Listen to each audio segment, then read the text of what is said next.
মাননীয় প্রধান উপদেষ্টার সভাপতিত্বে রাষ্ট্রীয় অতিথি ভবন যমুনায় উপদেষ্টা পরিষদের একটি বিশেষ বৈঠক অনুষ্ঠিত হয়েছে। এই সভায় তিনবারের সাবেক প্রধানমন্ত্রী, সাবেক রাষ্ট্রপতির স্ত্রী ও বিএনপির চেয়ারপারসন বেগম খালেদা জিয়ার আশু রোগ মুক্তি কামনা করে দোয়া ও প্রার্থনা করা হয় এবং জাতির কাছে তার জন্য দোয়া ও প্রার্থনার আহ্বান জানানো হয়।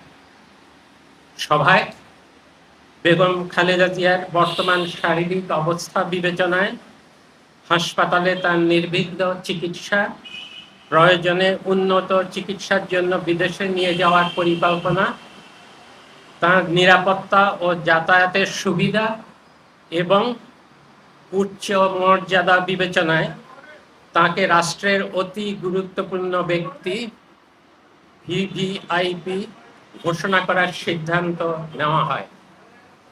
এই সিদ্ধান্ত অবিলম্বে কার্যকরের জন্য সংশ্লিষ্ট সকল সংস্থাকে নির্দেশনা প্রদান করা হয়। এ বিষয়ে বেগম খালেদা জিয়ার পরিবার ও দল অবগত রয়েছে।